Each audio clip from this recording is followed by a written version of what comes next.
नमस्कार दोस्तों, आप सभी का study for UPSC P session में स्वागत है। आज तारीख है 15 जनवरी 2024 ईस्वी और आज का न्यूज़पेपर आर्टिकल डिस्कशन का वीडियो होगा। ये आज मकर संक्रांति भी है, तो आप लोगों को बहुत सारी शुभकामनाएं उसकी। और साथ ही में अगर आप 70 बीपीएससी सीरियसली देना चाह रहे हों तो रेगुलर पढ़ने की आदत डालिए। मैं शुरुआत में रोज़ बोलता हूँ, इसलिए रोज़ बोलता हूँ क्योंकि वन लाइनर एग्ज़ाम बहुत सारे हैं इस बीच में बिहार में। तो अगर उन चक्करों में आप फंसे तो फिर आपके लिए बीपीएससी मुश्किल होगा, क्योंकि बीपीएससी मेंस और पीटी दोनों ही अलग स्तर पर है। अब एग्ज़ाम सिविल सर्विसेज का स्तर हो गया, अब इसका बिल्कुल ही अलग हो गया है। पीटी तो आपने देखा ही होगा। तो रेगुलर अगर आप नहीं पढ़ेंगे, करंट अफेयर को नहीं फॉलो करेंगे, जीएस को नहीं पढ़ेंगे तो मुश्किल हो जाएगा आपके लिए, है ना। तो रेगुलर पढ़िए। साथ ही में अगर आपको आंसर राइटिंग प्रैक्टिस के लिए अगर आपको ग्रुप ज्वाइन करना हो तो कमेंट में भी मैं टेलीग्राम लिंक दे देता हूँ। वीडियो डिस्क्रिप्शन में भी टेलीग्राम, इंस्टाग्राम सभी का लिंक है, आप ज्वाइन कर लीजिए। या फिर यूट्यूब पर भी आप ज्वाइन कर सकते हैं। एस्पिरेंट होगा, यूट्यूब ज्वाइन बटन पर जाएंगे तो एस्पिरेंट 299 पर मंथ का है, वहाँ से भी आप ज्वाइन करके कम्युनिटी पर जाकर लिंक है, मुझे मैसेज कीजिए, मैं आपको ऐड कर दूँगा। रेगुलर आंसर राइटिंग होता है, एक भी आंसर ऐसा नहीं होता है कि छूटता है। कभी कभी देर भले ही हो जाती है चेक में, लेकिन आज तक एक भी नहीं छूटा है ना। ये अपना रिकॉर्ड है और ये बना ही रहेगा। चलिए आगे बढ़ते हैं, देखते हैं हेडलाइन क्या है। हेडलाइन के साथ साथ आज मैं आपको क्या बताऊंगा, दो तो बहुत ही इम्पोर्टेंट रिपोर्ट हैं आपके लिए, बहुत इम्पोर्टेंट रिपोर्ट हैं। एक बिहार स्पेशल का भी न्यूज़ है, उसके अलावा दो योजनाएं गवर्नमेंट की हैं जिसको डिस्कस करना है, इसलिए बहुत इम्पोर्टेंट होने वाला है। अंत तक ज़रूर देखिएगा। और जो रिपोर्ट हैं आपको पता होगा, अगर आपने 69 बीपीएससी का पेपर देखा होगा मेंस का, तो मेंस पूछा गया है आईएलओ का रिपोर्ट, वैश्विक जो वेज रिपोर्ट था, ग्लोबल वेज रिपोर्ट, वो पूछा गया है। कहाँ पर सीधा सीधा पूछ लिया गया शॉर्ट आंसर में, ग्लोबल वेज रिपोर्ट 2023 के बारे में चर्चा कीजिए, यही पूछा गया है। इस प्रकार से आईएलओ का एक रिपोर्ट है जो 2 दिन पहले मैंने डिस्कस किया था। मैंने बोला था कि आज पीटी के लिए डिस्कस कर लेते हैं, मेंस के पॉइंट ऑफ व्यू से अगले वीडियो में हम लोग डिस्कस करेंगे, तो आज हम लोग उसको डिस्कस करेंगे। साथ ही में वर्ल्ड इकोनॉमिक फोरम का भी एक रिपोर्ट है, 2 गवर्नमेंट की योजनाएं हैं।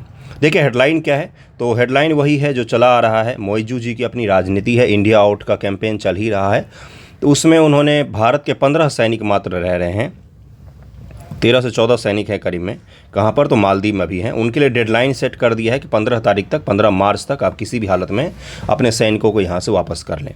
तो ठीक है, भारत सरकार ने तो पहले ही बोल दिया था कि हम अपने सैनिकों को वहाँ से बुला लेंगे, और बुला ही रहे हैं, आ ही जाएंगे। लेकिन अभी जो मालदीव के साथ हमारा चल रहा है टेंशन, उसके बीच में इन्होंने बयान दिया है। इसके अलावा इन्होंने ये भी बयान दिया था कि हम छोटे देश भले ही हैं, लेकिन हमारी सॉवरेनिटी है, उस पर किसी को हम आँख नहीं दिखाने देंगे, है ना। तो ठीक है, ये मालदीव के साथ संबंध मैंने पिछले वीडियो में डिटेल में डिस्कस कर दिया था, तो इसको बस ध्यान में रखिएगा। अगला न्यूज़ क्या है, अगला तो दिल्ली का न्यूज़ है। ठंड के बारे में आपको पता है कल कितना था टेम्परेचर, 3.5 डिग्री सी। बिल्कुल सही सुन रहे हैं आप, आपको लग रहा होगा मैं कहाँ से बोल रहा हूँ, ये देखो न्यूज़ में आया हुआ है, 3.5 डिग्री सी दिल्ली में टेम्परेचर हो रहा है। चलिए अगला न्यूज़ देखिए क्या हो रहा है, ध्यानपूर्वक देखिएगा, आपको स्थिति पता चलेगा। बेहद गंभीर स्थिति है। क्या है कि जो बहुत सारे एसोसिएशन होते वर्कर्स के, उन्होंने गवर्नमेंट को बोला है कि हम हाई कोर्ट और सुप्रीम कोर्ट जाएंगे। क्यों जाएंगे, क्योंकि बहुत भारी स्तर पर युवाओं को और मज़दूरों को चयनित किया जा रहा है उत्तर प्रदेश और हरियाणा से। कहाँ ले जाने के लिए, इजराइल ले जाने के लिए, काम करने के लिए वर्कर्स को। बिल्कुल सही सुन रहे हैं आप, ऑफिशियल ने बोला है उत्तर प्रदेश और हरियाणा से बहुत सारे प्रिपेयर लोगों को किया जा रहा है इजराइल ले जाने के लिए। लेकिन इन्होंने धमकी क्यों दिया है कि हम क्या करेंगे, हम आपको कोर्ट में ले जाएंगे। इस तरह की चीज़ें नहीं होनी चाहिए, क्योंकि ना तो इनका इंश्योरेंस होगा, ना मेडिकल कवरेज होगा। यहाँ तक कि गवर्नमेंट का जो ई माइग्रेट पोर्टल है एक्सटर्नल अफेयर मिनिस्ट्री का, उस पर इनको रजिस्टर तक नहीं करना है। पता नहीं किस बात की जल्दबाजी है। तो इनको लेकर भारत सरकार कहाँ पर जाने वाली है, बहुत सारे लोगों को रिक्रूट कर रही है ले जाने के लिए, तो इजराइल। तो इसको ध्यान में रखिएगा। इस तरह की चीज़ें कई बार पूछ लिया जाता है। हरियाणा में और यूपी में बहुत बड़े स्तर पर चल रहा है ये चीज़, है ना। चलिए देखते हैं, आज का मुख्य न्यूज़ पर चलते हैं, उस रिपोर्ट को ज़रा डिस्कस कर लेते हैं, उसके बाद हम लोग आगे के न्यूज़ को भी कवर करेंगे। क्या है रिपोर्ट, तो रिपोर्ट है विश्व रोजगार और सामाजिक आउटलुक। किसके द्वारा जारी किया जाता है, सबसे पहला चीज़ विश्व रोजगार व सामाजिक आउटलुक रुझान 2024। देखिए अब तो मैंने इंग्लिश में पीडीएफ देना शुरू कर दिया है। अभी मैं इंग्लिश में नहीं पढ़ाता हूँ, यहाँ पर केवल हिंदी में ही करते हैं। बाइलिंगुअल भी कर दूंगा मैं कुछ दिनों बाद, धीरे धीरे ही सुधार होता है। यहाँ पर ही बाइलिंगुअल कर दूंगा, लेकिन अब ग्रुप में मैंने PDF इंग्लिश में भी देना शुरू कर दिया है। तो अगर आपको ज्वाइन करना हो तो 299 में ज्वाइन कर लीजिएगा, ओके। PDF आपको मिल जाएगा। हाल ही में अंतर्राष्ट्रीय श्रम संगठन ILO ने विश्व रोजगार व सामाजिक आउटलुक रुझान 2024 रिपोर्ट जारी की। पहला PT फैक्ट क्या हो गया, किसने जारी की है, तो इंटरनेशनल लेबर ऑर्गेनाइजेशन ने जारी किया है, जिससे बताया गया कि वैश्विक बेरोजगारी दर 2024 में बढ़ने वाली है। दूसरा क्या हो गया, वैश्विक बेरोजगारी दर 2024 में बढ़ने वाली है और बढ़ती असमानता और स्थिर उत्पादकता चिंता का कारण बन रहा है। उत्पादकता, प्रोडक्टिविटी जो है वो स्थिर हो गई है, स्टेबल हो गई है, और असमानता जो है वो बढ़ रही है। इनइक्वालिटी जिसको कहा जाता है वो बहुत ज़्यादा बढ़ रही है, प्रोडक्टिविटी कम हो रही है, बेरोजगारी दर बढ़ रही है। 2024 में इसके और गंभीर होने के संभावनाएं हैं। रिपोर्ट का मुख्य तथ्य क्या है, बिगड़ती आर्थिक स्थितियों के बीच लचीलापन। बिगड़ती आर्थिक स्थितियों के बावजूद वैश्विक श्रम बाजारों ने बेरोजगारी दर और नौकरियों के अंतर दर, रोजगार सहित व्यक्तियों की संख्या जो नौकरी खोजने में रुचि रखते हैं, दोनों में सुधार के साथ आश्चर्यजनक लचीलापन को भी दिखाया है। वैश्विक बेरोजगारी रुझान 2023 में वैश्विक बेरोजगारी 5.1% थी, जो 2022 की तुलना में मामूली सुधार हुआ है, लेकिन 2024 में बढ़ जाएगा ये। हालांकि रिपोर्ट में श्रम बाजार के बिगड़ते परिदृश्य का अनुमान लगाया गया है कि वर्ष 2024 में अतिरिक्त 20 लाख श्रमिकों की नौकरी की तलाश करने की उम्मीद है, जिससे वैश्विक बेरोजगारी दर 5.2% तक बढ़ जाएगी। विश्व स्तर पर 1% का बढ़ना बहुत बड़ी संख्या का बढ़ना होता है। आपको क्या रखना है, क्या आंकड़े याद रखने हैं। अगर 5.1%, 2% याद रखे तो अगर याद हो आपको तो याद रखिएगा, नहीं तो बस ये याद रख लीजिएगा कि 2022 की तुलना में 2023 में सुधार हुआ, लेकिन 2024 में बढ़ने की उम्मीद है। असमानता बढ़ रही है, प्रोडक्टिविटी बढ़ रही है। अब बेरोजगारी दर बढ़ने से क्या होता है, ज़्यादा लोग अगर रोज़गार मांगने वाले होंगे तो क्या हो जाता है, झट से आपको मजदूरी जो मिलती है वो कम हो जाती है, तनख्वाह जो मिलती है वो कम हो जाती है, ठीक है। क्योंकि ज़्यादा लोग रोज़गार मांगने वाले हैं तो क्या बोलेंगे, हम आपको 20,000 देकर क्यों काम दें, जब यही काम करने के लिए हमारे पास 18,000 में कोई तैयार है। तो क्या करेगा, 18,000 वाले को नौकरी पर रख लेगा। बहुत सारे लोगों को 18,000 भी आज भी मिलते हैं भाई। असमान पुनर्प्राप्ति, महामारी से उबरना आसान है, नई कमजोरियों और कई संकटों के कारण व्यापक सामाजिक न्याय की संभावनाएं कम हो रही हैं। सोशल जो न्याय है, जस्टिस की अवधारणा है, वो कमज़ोर हो रहा है, क्योंकि इनइक्वालिटीज़ बढ़ रही है समाज में, वेतन कम हो रहा है समाज में, प्रोडक्टिविटी कम हो रहा है, ठीक है। बेरोजगारी दर और नौकरियों का अंतर दोनों के संदर्भ में उच्च एवं निम्न आय वाले देशों के बीच मतभेद बने रहते हैं। जिस देश की आय उच्च है, जिस देश की आय निम्न है, उन देशों में बेरोजगारी दर और असमानता में ऊपर नीचे होता ही रहता है। वर्ष 2023 में उच्च आय वाले देशों में बेरोजगारी अंतराल दर 8.2% था, जबकि निम्न आय वाले देशों में यह 20.5% है। यानी कि निम्न आय वाले जो देश हैं वहाँ पर बेरोजगारी अंतराल अत्यधिक गंभीर स्थिति में है। उच्च आय वाले जो देश, आय वाले उच्च मतलब क्या हुआ, ऐसे देश जो विकसित हैं और ऐसे देश जो विकासशील हैं, बस यहाँ पर यही बात हो रही है ना। इसी प्रकार 2023 में उच्च आय वाले देशों में बेरोजगारी दर 4.5% पर बनी रही, जबकि कम आय वाले देशों में 5.7% के आसपास में थी ये, ठीक है। ILO का रिपोर्ट है, आपसे सीधा सीधा पूछा जा सकता है कि वैश्विक जो ILO का रिपोर्ट आया बेरोजगारी को लेकर, उसकी चर्चा कीजिए। 150 शब्दों में, 100 शब्दों में, 8 नंबर में भी पूछ सकता है, 10 नंबर में भी पूछ सकता है आपसे। इसको ज़रा ध्यान में रखिएगा। आय असमानता में वृद्धि हुई है तथा अधिकांश G20 देशों में प्रयोज्य आय में गिरावट आई है। वास्तविक प्रयोज्य आय में कमी को कुल मांग तथा अधिक निरंतर आर्थिक सुधार के लिए नकारात्मक कारक के रूप में देखा जाता है। प्रयोज्य आय निवल आय प्रदर्शित करती है, जहां करों के बाद शेष राशि को संदर्भित करती है। जितना आपने कमाया उसमें से जो आपने गवर्नमेंट को टैक्स वगैरह दे के आपके पास जो पैसा बचता है उसी को प्रयोज्य आय, मतलब ऐसा आय जिसका हम उपयोग कर सकते हैं, प्रयोग कर सकते हैं, वो आय बोला जाता है इसको, ठीक है।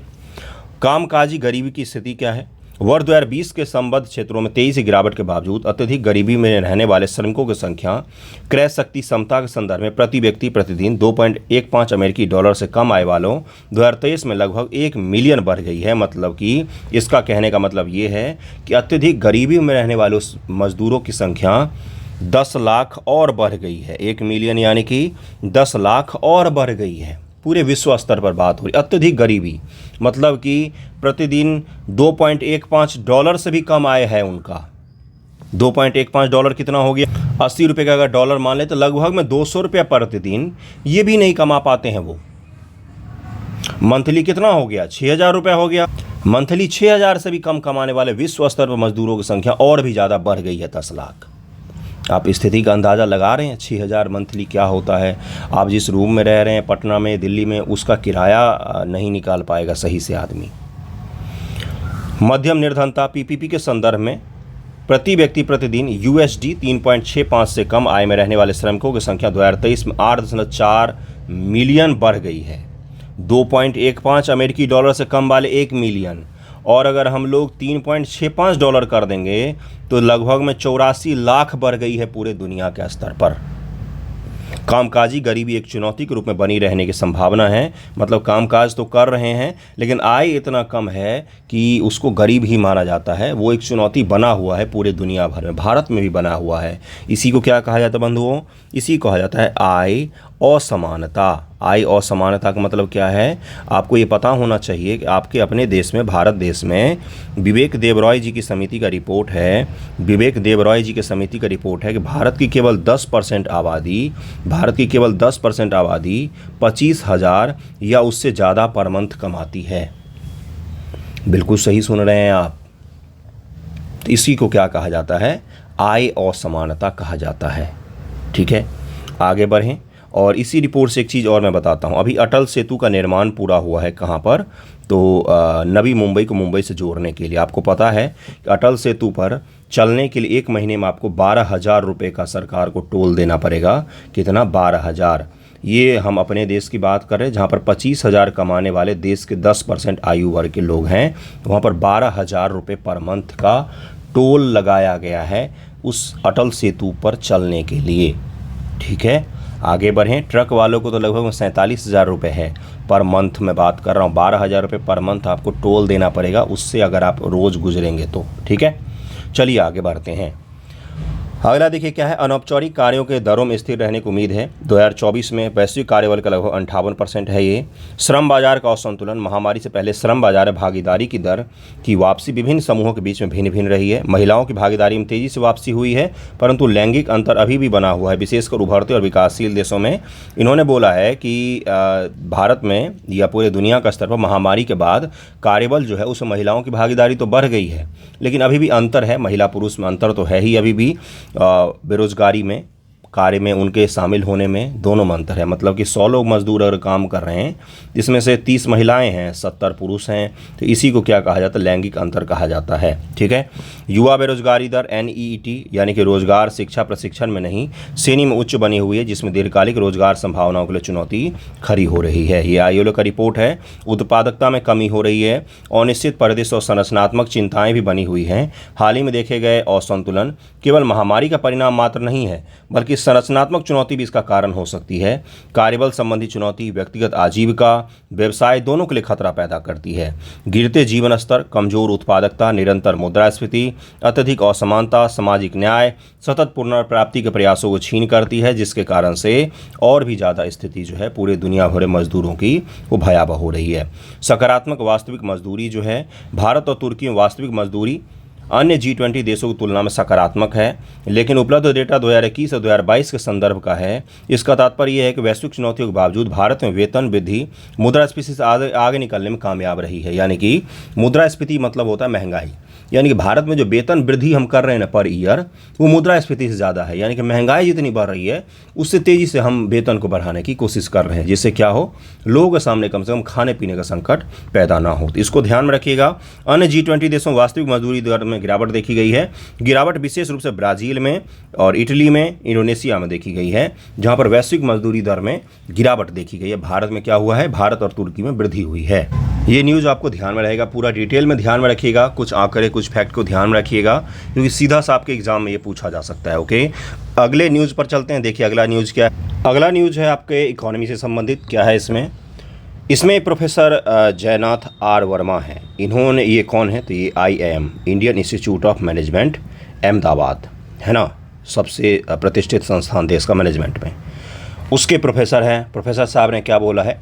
इन्होंने बहुत अच्छी बात की है। अच्छी बात है, इनकी बातों को समझ लेते हैं। इन्होंने बोला है कि जियोपॉलिटिक्स शॉक के बावजूद भारत की इकॉनमी ने दुनिया भर में अपना लोहा मनवा लिया है और अभी भी जो पूरे दुनिया भर के प्रोजेक्ट आ रहे हैं, प्रोजेक्ट अपना अपना दे रहे हैं प्रेडिक्शन भाई कि IMF दे रहा है, वर्ल्ड बैंक दे रहा है, RBI अपने देश का है, सभी लोग दे रहे हैं कि लगभग 7.3% की दर से हमारी इकॉनमी बढ़ने वाली है। अब जियोपॉलिटिक्स शॉक का मतलब क्या होता है? पूरे दुनिया भर में वैश्विक लेवल में बहुत सारी ऐसी घटनाएं हुई हैं जिसने पूरे दुनिया भर की इकॉनमी को प्रभावित किया है। ध्यानपूर्वक सुनिएगा, इन्हीं सब चीज़ों से आपका दिमाग खुलेगा, आप सोचना शुरू करेंगे, जोड़ना शुरू करेंगे। अब इसका क्या तात्पर्य है जियोपॉलिटिक्स शॉक का? देखिए, आपको मैं बताता हूँ। 1991 के बाद जब हमने अपनी इकॉनमी को खोला, उसका तात्पर्य होता है कि हमारी इकॉनमी अब ग्लोबल जो चेन है उससे जुड़ गया है बिल्कुल ही। इसका तात्पर्य क्या होता है कि विश्व में कहीं पर भी कोई एक पत्ता हिलेगा तो उसका पूरी दुनिया भर में प्रभाव पड़ता है। और विश्व में पिछले 2-3 सालों से कितने भारी स्तर के प्रभाव देखे हैं।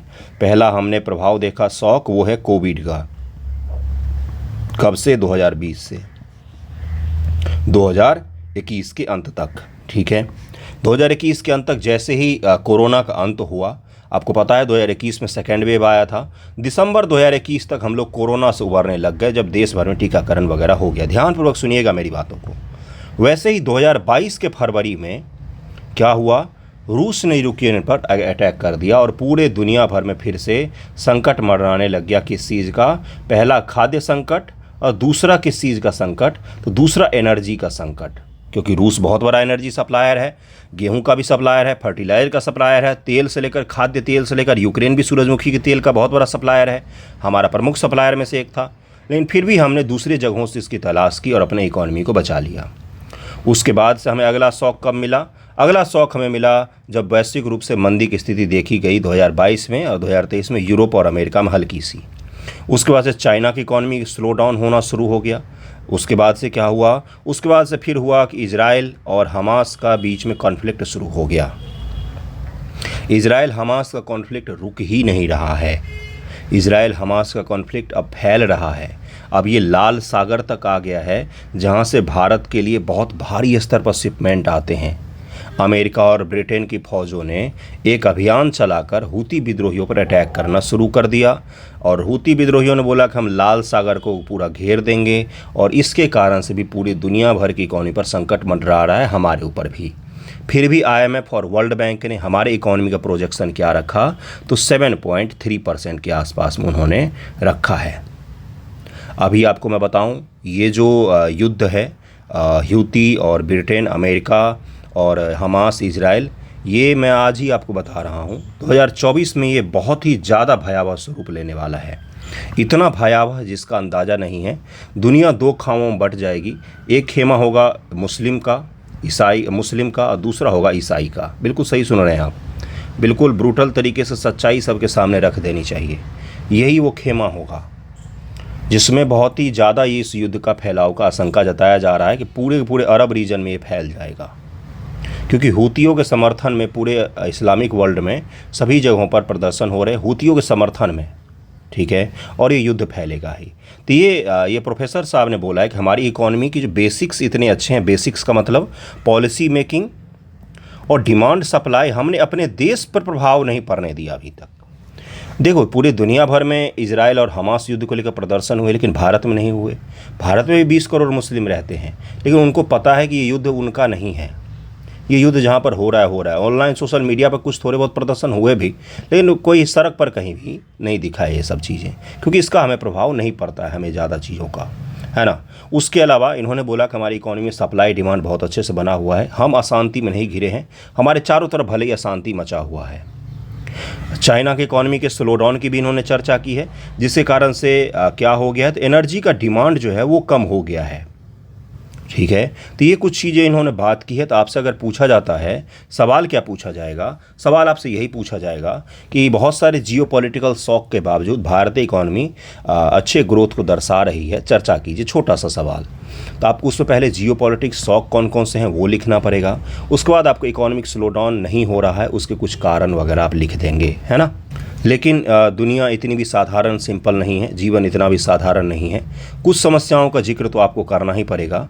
बाबल मानदेव की जलसंधि अगर बंद होती है तो ये बहुत ही बड़ा संकट होगा भारत के लिए, क्योंकि भारत यूरोप को बहुत ही बड़े स्तर पर क्या निर्यात करते हैं हम, तो खाद्य सामग्री से लेकर बहुत सारी चीज़ हम यूरोप को निर्यात करते हैं, बेचते हैं।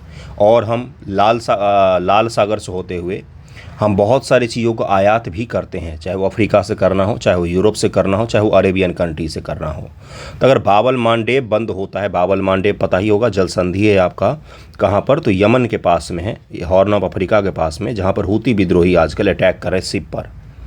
तो अगर उस पर वो प्रभावित होता है तो क्या हो जाएगा, हमारे ऊपर भी संकट का बादल तो मंडराएगा ही मंडराएगा, और संकट भारी भी हो सकता है। क्यों? क्योंकि खाद्य संकट से लेकर तेल संकट तक पैदा हो सकता है। हमें फिर से पुराना रास्ता अफ्रीका को पार करके जाने वाला ढूंढना पड़ सकता है। ठीक है, अगले न्यूज़ पर चलते हैं। वर्ल्ड इकोनॉमिक फोरम का एक रिपोर्ट है जिसको हम लोग डिस्कस करेंगे।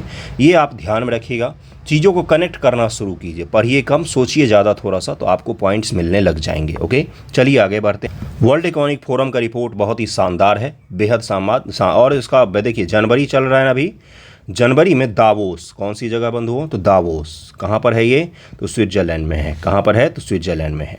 स्विट्जरलैंड में दावोस है, यहाँ पर वर्ल्ड इकोनॉमिक फोरम का बैठक होता है हर साल जनवरी में।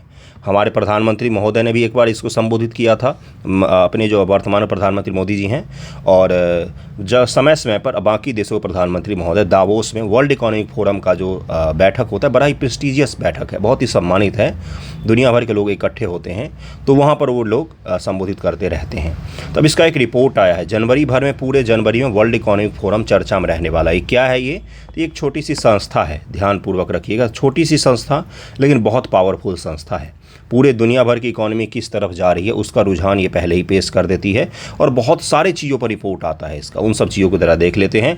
हाल ही में विश्व आर्थिक मंच ने वैश्विक जोखिम रिपोर्ट 2024 जारी की है, जो तीव्र तकनीकी विकास, ध्यानपूर्वक सुनिएगा, आर्थिक अनिश्चितता, इकोनॉमिक रूप से कोई स्टेबल नहीं है, ग्लोबल वार्मिंग और संघर्ष की पृष्ठभूमि के खिलाफ दशक में मानव के सामने आने वाले कुछ गंभीर चुनौती प्रकाश डाला है। अब ये रिपोर्ट क्यों इम्पोर्टेंट हो गया, क्योंकि वर्ल्ड इकोनॉमिक फोरम ने अगले 10 साल में, अगले 10 वर्ष में कौन कौन सी जोखिम का हमें सामना करना पड़ेगा, उन सभी चीज़ों की रूपरेखा आज ही हमें बता रहा है कोई। तो ये रिपोर्ट तो इम्पोर्टेंट है ही भाई। आपसे यही पूछ लेगा कि वर्ल्ड इकोनॉमिक फोरम ने अगले 10 साल के लिए कौन कौन सा संकटों को चिन्हित किया है, तो तीव्र तकनीकी विकास, टेक्नोलॉजिकल डेवलपमेंट हद से ज़्यादा तेज़ी से हो रहा है, और जब कोई चीज़ हद से ज़्यादा तेज़ी से होता है तो वो भी कहीं ना कहीं मानव के समक्ष संकट पैदा करता है। क्यों? क्योंकि हम उतनी तेज़ी से बदलाव को एक्सेप्ट नहीं कर पाते हैं। आर्थिक अनिश्चितता बनी हुई है, इकोनॉमिक रूप से अभी भी हम डायलेमा में हैं, जहाँ पर कुछ भी निश्चित नहीं हो पा रहा है दुनिया के लेवल पर, यह भी संकट हो सकता है। ग्लोबल वार्मिंग एक बहुत बड़ी संकट होगी। क्यों? आपको पता है अभी क्या हुआ है, गुलमर्ग, कश्मीर का स्वर्ग जिसको कहा जाता है, गुलमर्ग में बहुत सारे पर्यटक आते हैं बर्फ़बारी देखने के लिए, लेकिन गुलमर्ग से ज़्यादा ठंडा तो भी दिल्ली में पड़ रहा है। गुलमर्ग में ठंडा पड़ ही नहीं रहा है इस बार। वहाँ का टेम्परेचर है 9 डिग्री, दिल्ली का टेम्परेचर 3.5 डिग्री। बिल्कुल सही सुन रहे हैं आप, दिल्ली की सर्दी बहुत अच्छी सर्दी होती है, शिमला से भी ज़्यादा अच्छी है भाई। सिर्फ दिल्ली में सर्दी अनुभव करना हो तो आके देख लीजिएगा। चलिए आगे बढ़ते हैं। उसमें क्या बोल रहा था, गुलमर्ग, एक बर्फ़बारी नहीं हुई वहाँ पर, बहुत भारी नुकसान पहुंचा है वहाँ के उद्योग को, वहाँ के पर्यटन उद्योग को बहुत ही भारी नुकसान। लाखों लोग जाते हैं गुलमर्ग घूमने के लिए कश्मीर इस महीने में, सब ने टिकट कैंसिल करवा लिए, क्योंकि फ़ोटोज़ आए कि कुछ है ही नहीं वहाँ पर, पहाड़, नंगे पहाड़ बैठे हुए हैं, एक वहाँ पर रत्ती भर का स्नो नहीं है। तो ये क्या दिखाता है कि ग्लोबल वार्मिंग और इस तरह की अनिश्चितताएँ दिखाता है। एक उदाहरण दिया है मैंने, संघर्ष की पृष्ठभूमि अगले दशक के सब कुछ हम लोग ध्यान से पढ़ेंगे। इस यह रिपोर्ट लगभग 1500 विशेषज्ञ, उद्योग जगत के नेता, नीति निर्माताओं के सर्वेक्षण पर आधारित है, और इसके आधार पर इसमें रिपोर्ट जारी किया गया है। अब देखिए यहाँ पर, इसको ज़रा ध्यान से देखिएगा इसको। जब मैं बोल रहा हूँ ध्यान से, मतलब ध्यान से देखना है। वीडियो को हाई क्वालिटी पर करेंगे तो और अच्छे से दिखेगा। अगले 2 साल में कौन कौन से संकट आ सकते हैं, top 10। Misinformation and disinformation, अफवाह, मिस इन्फॉर्मेशन अगले 2 साल में गंभीर संकटों में से एक है ना। एक्सट्रीम वेदर इवेंट्स, बहुत ही बड़े स्तर पर अब मौसम खराब वेदर इवेंट्स देखने को मिल सकते हैं। उसके बाद से क्या है, सोशल पोलराइजेशन, समाज का बंटवारा हो सकता है, हिंदू मुस्लिम के नाम पर, ईसाई मुस्लिम के नाम पर, या महिला पुरुष के नाम पर, किसी भी नाम पर। साइबर इनसिक्योरिटी, उसके बाद से बहुत सारी चीज़ दिखाएंगे, आर्म कॉन्फ्लिक्ट से लेकर और भी बहुत सारी चीज़ें दिखा रही है। सबसे अंतिम है पॉल्यूशन। सबसे अंतिम जब पॉल्यूशन है तो बाकी 9 की स्थिति क्या होगी आप अंदाज़ा लगाइए। अगले 10 साल के लिए टॉप कौन कौन से हैं? तो एक्सट्रीम वेदर इवेंट से लेकर critical change to earth system, biodiversity loss से लेकर पॉल्यूशन तक सब कुछ इसमें रखा गया है। ये रिस्क को कैटेगराइज किसने किया है? तो वर्ल्ड इकोनॉमिक फोरम ने किया है। वैश्विक जोखिम रिपोर्ट इसका नाम ही है। वैश्विक जोखिम रिपोर्ट 2024 की मुख्य विशेषताएं क्या क्या हैं? पहला है वैश्विक परिदृश्य में नकारात्मक परिवर्तन, 2023 में संघर्ष, चरम मौसमी घटनाएं, सामाजिक असंतोष सहित विभिन्न वैश्विक घटनाओं ने मुख्य रूप से नकारात्मक दृष्टिकोण में योगदान दिया है। एआई संचालित गलत सूचना और दुष्प्रचार और भी ज़्यादा बढ़ जाएगा। गलत सूचना दुष्प्रचार को अगले 2 वर्षों में सबसे गंभीर जोखिम के रूप में सूचीबद्ध किया गया है। गलत सूचना और दुष्प्रचार को अगले 2 वर्षों के लिए सबसे बड़ा रिस्क माना गया है कि अगले 2 वर्षों में आपको मिस इन्फॉर्मेशन बहुत बड़े स्तर पर देखने को मिलेगा। एआई का उपयोग बहुत ही भारी स्तर पर किया जा रहा है मिस इन्फॉर्मेशन और अफवाहों को फैलाने के लिए। मैं नहीं कह रहा हूँ, भारत सरकार नहीं कह रही, वर्ल्ड इकोनॉमिक फोरम कह रहा है, पूरे दुनिया भर की बात कर रहा है ये। ओके, जो इन बात किस बात पर प्रकाश डालता है कि कैसे प्रौद्योगिकी में तेजी से प्रगति नई समस्याएं पैदा कर रही है या मौजूदा समस्याओं को बदतर बना रही है। प्रौद्योगिकी में तेजी से परिवर्तन मौजूदा समस्या को और भी ज़्यादा विकृत कर देती है और मौजूदा समस्याओं को और भी ज़्यादा बढ़ा देती है। किस प्रकार से? एआई और चैट जीपीटी जैसी जो चीज़ें हैं ये किसके हाथ में लग जाएगा? मास के हाथों में लगने जा रहा है ये चीज़। मास का मतलब देखिए, स्किल्ड पढ़े लिखे लोग तो जब ये चीज़ है तो वो भी नुकसान पहुंचाते हैं, कोई इसमें डाउट नहीं है। लेकिन जब एआई सिंप्लीफाई हो जाएगा, हर दूसरे तीसरे ऐप में, हर दूसरे तीसरे आदमी के हाथ में एआई का होगा, यानी कि इसका मिसयूज भी कहीं ना कहीं बढ़ेगा। आप समझ पा रहे हैं जो मैं समझाने की कोशिश कर रहा हूँ? वहीं पर जाइएगा, चीज़ों को समझिए ज़्यादा तो अपने आप आपके पॉइंट्स बनते जाएंगे। एआई संचालित गलत सूचना और दुष्प्रचार एक जोखिम के रूप में उभरा है क्योंकि America, Britain, Indonesia, Bharat, Mexico, Pakistan जैसी बड़ी अर्थव्यवस्थाओं सहित पाकिस्तान बड़ी अर्थव्यवस्था, ये क्या गलत लिख दिया? कई देशों में अरबों लोग वर्ष 2024 एवं उसके बाद के चुनाव भाग लेने के लिए तैयार हैं। इन चुनावों में भी एआई का गंभीर स्तर तक गलत उपयोग की संभावना कौन जता रहा है? तो वर्ल्ड इकोनॉमिक फोरम। भारत में 2024 से चुनाव होने वाले हैं। अभी से ही आप देखने लग गए होंगे, रंगों रंग में रंग गया है पूरा देश चुनावी रंग में। चुनावी रंग का मतलब जैसे ही चुनाव की चर्चा होगी तो भगवान श्री राम आ जाएंगे आपके बीच में। जैसे चुनाव जाएगा भगवान श्री राम फिर से वनवास पर चले जाते 5 वर्षों के लिए, है ना। मीडिया से, मेन स्ट्रीम मीडिया से बात करो, लोगों के मन में तो हैं ही भाई, सबसे श्रद्धावान पुरुष हैं वो भारत के। लेकिन आपको पता चल ही गया मैं क्या कह रहा हूँ, मिस इन्फॉर्मेशन और एआई, इसका मिसयूज चुनाव में भी हो सकता है। अब आपको डायमेंशन पता चल रहा है कि एग्ज़ाम में जब डायमेंशन मैं आपको बोलता हूँ कि लिखिए डायमेंशन, सोचिए, तो वहाँ पर आप इन चीज़ों का प्रौद्योगिकी के दुरुपयोग में, चुनाव में दुरुपयोग हो सकता है। ये किसी ने नहीं लिखा था, कुछ दिन पहले भी मैंने सवाल दिए थे ये चीज़ लिखने के लिए, ठीक है। वैश्विक जोखिम को आकार देने वाली संरचनात्मक शक्तियाँ। अगले दशक में वैश्विक जोखिम को आकार देने वाली 4 संरचनात्मक ताकतें: जलवायु परिवर्तन, जनसांख्यिकी विभाजन, समाज और जनसंख्या में विभाजन क्रिएट हो रहा है, डिवाइड हो रहा है सोसाइटी का डिवाइड होना सबसे बड़ा खतरा माना जाता है, क्योंकि जब लोग एक दूसरे पर विश्वास नहीं करेंगे तो फिर क्या होगा? कन्फ्लिक्ट बढ़ता जाएगा। तकनीकी त्वरण और भू रणनीतिक बदलाव शामिल है इसमें। ये ताकतें वैश्विक वातावरण में दीर्घकालिक परिवर्तन का संकेत देती है और उनके अंतर संबंध अप्रत्याशितता तथा अस्थिरता को बढ़ाएंगे, इनसिक्योरिटी को बढ़ा देंगे। पर्यावरणीय जोखिम की प्रमुखता।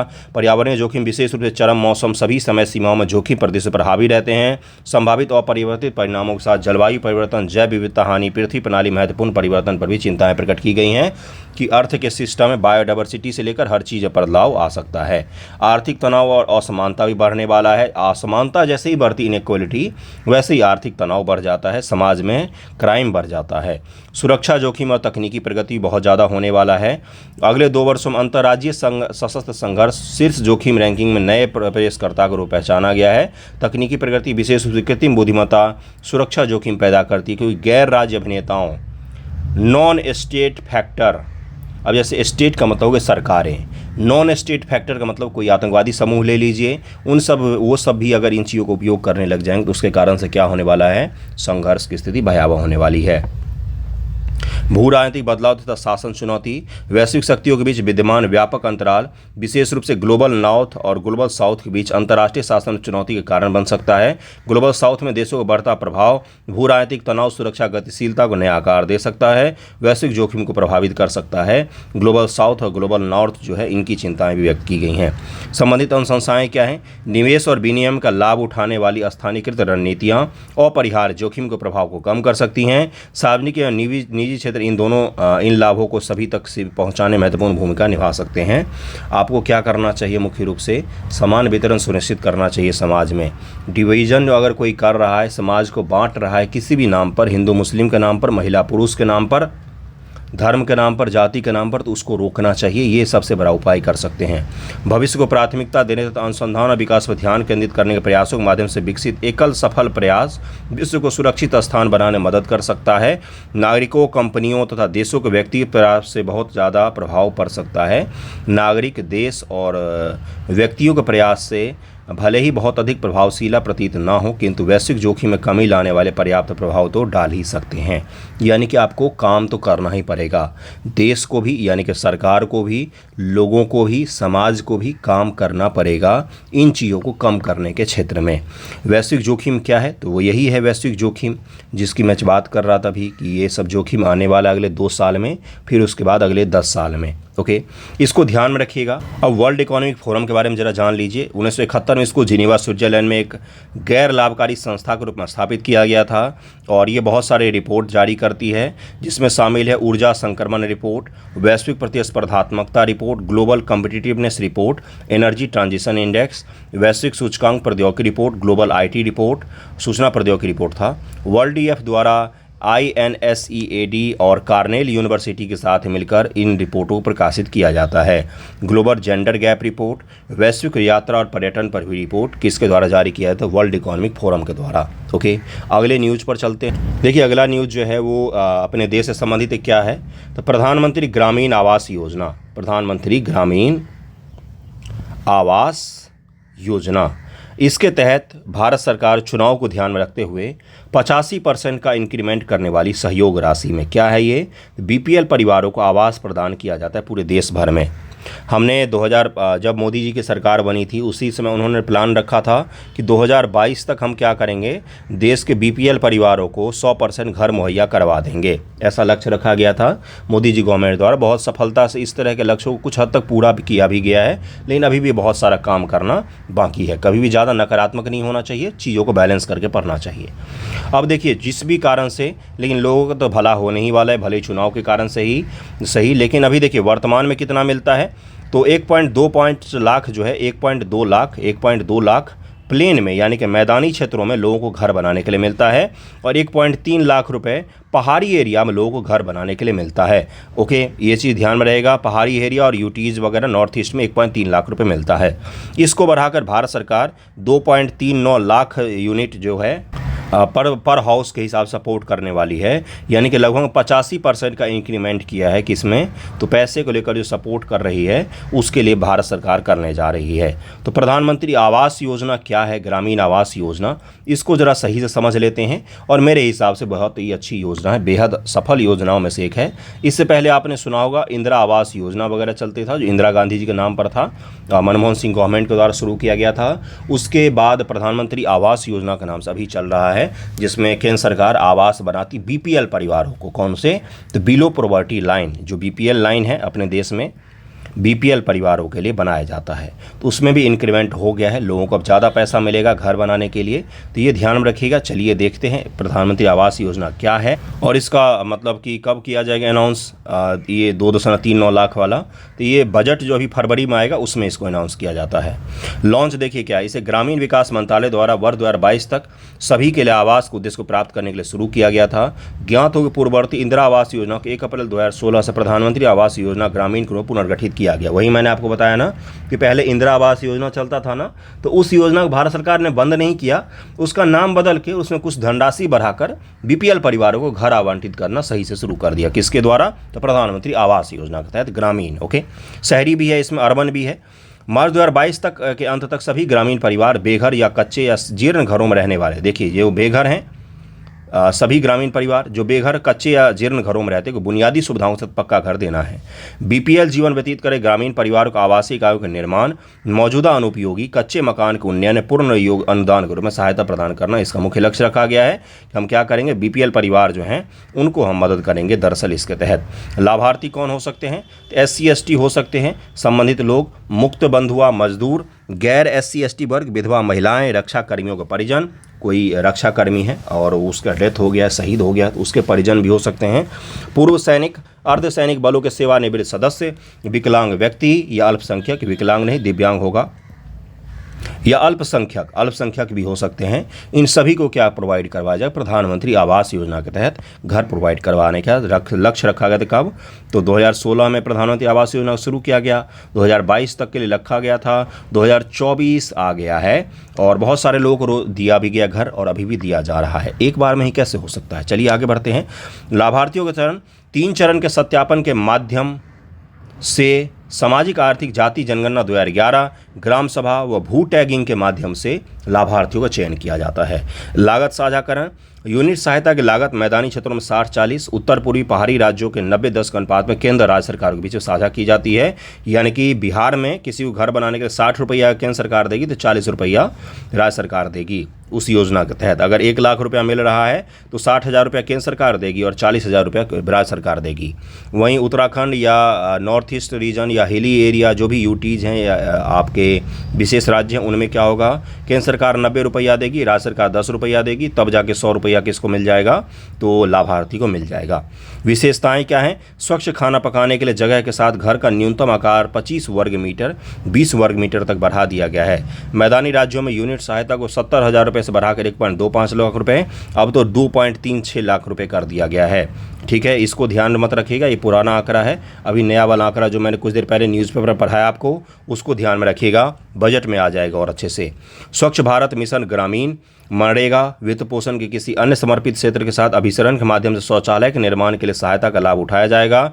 पाइप से पीने का पानी, बिजली कनेक्शन, LPG कनेक्शन, ये सब कुछ उसको घर के साथ ही दिया जाएगा, जिससे उनको घर जब मिले तो संपूर्ण रूप से तैयार घर मिले। प्रधानमंत्री आवास योजना शहरी भी है। 25 जून 2015 को इसको लॉन्च किया गया था। 2022 तक सभी को शहरी क्षेत्र में गरीब लोगों को आवास देना था। यह शहरी क्षेत्र झुग्गी वासियों सहित शहरी आवास की कमी को दूर करने के लिए इसको बनाया गया था। इसमें भी रसोई घर, पानी, बिजली सब कुछ शामिल है।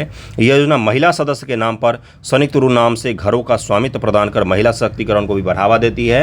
अर्बन वाले में विकलांग व्यक्ति, वरिष्ठ नागरिक, अनुसूचित जाति जनजाति, अन्य पिछड़ा वर्ग, अल्पसंख्यक, एकल महिला, ट्रांसजेंडर समाज के कमजोर वर्गों को इसे प्राथमिकता दी गई थी कि सभी लोगों को आवास मुहैया, इन सभी लोगों को जो वल्नरेबल होते हैं, जो सबसे ज़्यादा सेंसिटिव होते हैं, समाज में किसी भी उठापटक का सबसे ज़्यादा पहला प्रभाव इन्हीं पर पड़ता है, उनके लिए मुख्य रूप से ये योजना था। 4 कार्य क्षेत्र में विभाजित किया गया। निजी भागीदारी के माध्यम संसाधन के रूप में भूमि का उपयोग करने वाले मौजूदा झुग्गी वासियों का इन सीटू उसी स्थान पर पुनर्वास किया जाए जहाँ वो रह रहे हैं, वहीं पर पुनर्वास उनका किया जाएगा। क्रेडिट लिंक सब्सिडी भी दिया जाएगा। साझेदारी में किफ़ायती आवास, लाभार्थी के नेतृत्व वाले निजी घर निर्माण मरम्मत के लिए भी सब्सिडी दी जाएगी। इसको ध्यान में रखिएगा। प्रधानमंत्री आवास योजना को वेरी इंपॉर्टेंट है। शहरी क्षेत्र में शहरी मंत्रालय है और ग्रामीण क्षेत्र में ग्रामीण मंत्रालय इसका काम धाम संभाल रही है। अगले टॉपिक पर चलते हैं। अगला टॉपिक देखिए क्या है। अगला है कि उत्तराखंड, राजनाथ सिंह ने बोला है कि उत्तराखंड जो है ये पहला राज्य होगा जो UCC को इम्प्लीमेंट करेगा। राजनाथ सिंह जी का जीके कमज़ोर है शायद। आपको पता होगा कि गोवा राज्य में UCC बहुत दिनों से लागू है। गोवा राज्य में यूनिफॉर्म सिविल कोड बहुत दिनों से लागू है और इन्होंने बोला कि उत्तराखंड राज्य जो है हवा बना रहे, मौसम बना रहे, थोड़ा सा और कुछ नहीं है, कि वहाँ पर UCC लागू किया जाएगा। तो अच्छी बात है भाई, UCC पूरे देश में ही लागू होना चाहिए। अम्बेडकर जी का सपना था और ये भारत में होना ही चाहिए भाई। UCC तो पूरे देश भर में लागू होना चाहिए। एक देश एक कानून होना चाहिए, सिविल हो और या न्यायिक कानून हो, सारे धर्मों का कानून क्या मायने रखता है 2023 ईस्वी में भाई। 2023 ईस्वी में धर्म का क्या लेना देना है कानून से। धर्म अपनी जगह है, धर्म पर्सनल होता है। धरा ध्यान से सुनिएगा, धर्म आपके और आपके ईश्वर अल्लाह जो भी हैं उनके साथ आपके संबंध जो हो तो बेहद पर्सनल होते हैं। ठीक है, वो सार्वजनिक चीज़ नहीं होता है, उसमें सरकार या कोई पार्टी फैसला करे। यह धर्म के कानून के हिसाब से भारत में नहीं चलना चाहिए। यहाँ पर सभी के लिए संवैधानिक कानून की सुनिश्चितता होनी चाहिए। अम्बेडकर जी इसको आज़ादी के बाद ही यूसीसी को लागू करना चाहते थे। यूसीसी कहीं न कहीं महिला सशक्तिकरण को भी बढ़ावा देता है, क्योंकि सामान्य तौर पर जो धार्मिक कानूनें होती हैं, जो भी हैं, सभी धर्मों की मैं बात कर रहा हूँ, वो पुरुष को पृष्ठभूमि में रखकर बनाया गया होता है। सामान्य तौर पर मैं बात कर रहा हूँ। जनरली जो धर्म से संबंधित कानून होते हैं उसमें मुख्य भूमिका में पुरुष होते हैं, महिलाओं को दोयम दर्जा उसमें प्रदान किया जाता है। इसलिए यूसीसी लागू होने से न केवल सामाजिक सुधार बल्कि महिला सशक्तिकरण की भी पृष्ठभूमि भी तैयार होगी अच्छी खासी। ठीक है, चलिए आगे बढ़ते हैं, इसको ध्यान रखिएगा। अगला न्यूज़ की देखिए क्या है।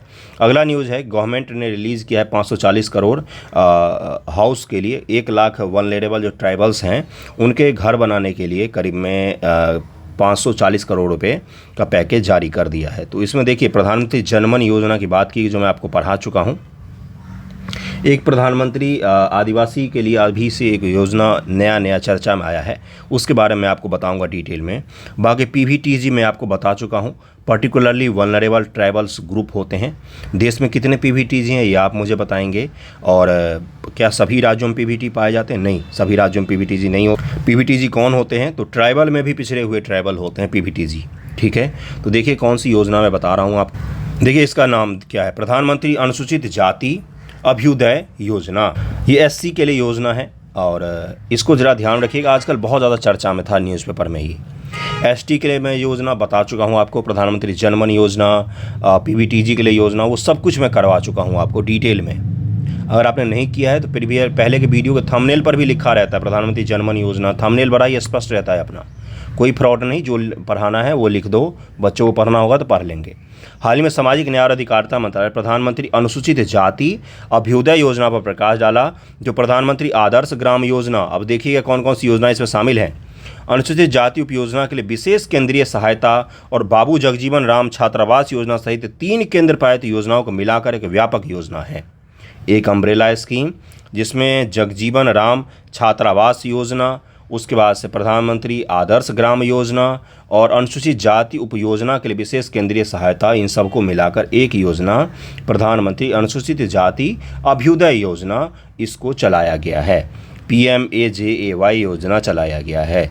वित्त वर्ष 21 से शुरू की गई इस पहल को उद्यम कौशल विकास आय सृजन योजना विभिन्न पहलों के माध्यम से रोजगार का अवसर पैदा करके अनुसूचित जाति समुदाय का उत्थान करना है। SC के लिए इस योजना को विशेष रूप से लाया गया है। PMAJAY की मुख्य विशेषता क्या है? कौशल विकास आय सृजन योजना अन्य पहल के माध्यम से अतिरिक्त रोजगार के अवसर पैदा करके अनुसूचित जाति समुदायों में गरीबी को कम करना, भारत के आकांक्षी जिला अनुसूचित जाति बहुल ब्लॉकों अन्य जगहों पर गुणवत्तापूर्ण संस्थानों में पर्याप्त आवासीय सुविधाएं प्रदान करके साक्षरता को बढ़ाना, स्कूल और उच्च शिक्षण संस्थानों अनुसूचित जाति के नामांकन को प्रोत्साहित करना, शिक्षा, आवास, उसके अलावा रोजगार, स्किल, हर दृष्टिकोण से SC समुदाय, शेड्यूल कास्ट समुदाय जो होता है, जो सबसे पिछड़े समुदायों में से एक है, उसकी मदद करना इस योजना का मुख्य लक्ष्य रखा गया है। PMAJY के फैक्टर्स कौन कौन से, घटक कौन कौन से हैं इसमें? अनुसूचित जाति बहुल ग्रामों को आदर्श ग्राम के रूप में विकसित करना, ऐसे गांव जहां पर SC की जनसंख्या ज़्यादा है उसको आदर्श ग्राम के रूप में विकसित करना, वहां पर बिजली, पानी, इन सभी की सड़क और पढ़ाई लिखे लेके स्कूल, स्ट्रीट लाइट, इन सभी का उत्तम व्यवस्था वहाँ पर हो, इसी को आदर्श ग्राम कहा जाता है। इस घटक का उद्देश्य अनुसूचित जाति बहुल ग्रामों का एकीकृत विकास सुनिश्चित करना है। उसके बाद से निगरानी योग्य संकेतक 10 डोमेन वितरित किए गए, इनमें पेयजल, स्वास्थ्य, शिक्षा, सभी चीज़ों का ध्यान रखा जाएगा। सड़क से लेकर ईंधन तक, एग्रीकल्चर तक सभी चीज़ों का ध्यान में रखा जाएगा। अनुसूचित जाति और गैर अनुसूचित जाति आबादी के बीच असमानता को समाप्त करना इसका मुख्य रखा गया है। SC और नॉन SC जो लोग हैं उनके बीच में असमानता को कहीं हद तक कम करना, बाल मृत्यु दर, शिशु मृत्यु दर, मातृ मृत्यु दर, इन सभी चीज़ों पर भी काम करना है। इसमें उपलब्धियाँ, आदर्श ग्राम घटक के तहत वर्तमान वित्त वर्ष 23-24 के दौरान कुल 1834 गांवों का आदर्श गांव घोषित किया गया है। अगला कौन सा है? अगला है जिला या राज्य स्तरीय परियोजना के लिए सहायता अनुदान प्रदान करना SC वर्ग को। इस घटक को पूर्व में अनुसूचित जाति उपयोजना के लिए विशेष केंद्रीय सहायता के रूप में जाना जाता था। इस योजना का लक्ष्य निम्नलिखित प्रकार के मतलब कि इसका मतलब मूल रूप से यही है कि SC/ST वर्ग को सामाजिक आर्थिक सहायता मुहैया करवाना इस दूसरे वाले फैक्टर्स के द्वारा। ऐसी परियोजनाएं जो अनुसूचित जाति के लिए अस्थायी या आय उत्पन्न करने अथवा सामाजिक उन्नति के लिए एक संपूर्ण परितंत्र का निर्माण करती हो, उन्हें शुरू किया जाएगा और SC वर्ग को मदद किया जाएगा। तीसरा कौन सा था? प्रशिक्षण।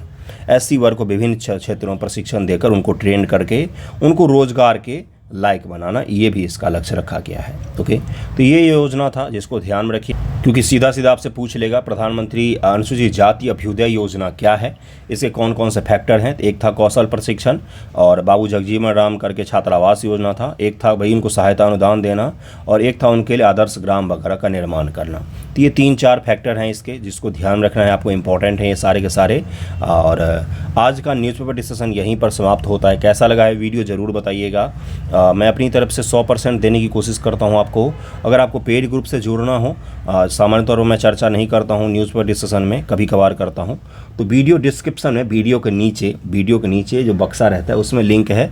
कमेंट में भी मैं लिंक दे दूंगा टेलीग्राम का, आप मुझे मैसेज कीजिए, या यूट्यूब से भी आप ज्वाइन कर सकते हैं एस्पिरेंट करके, तो आपको मिल जाएगा paid group. Okay, thank you so much आप सभी का।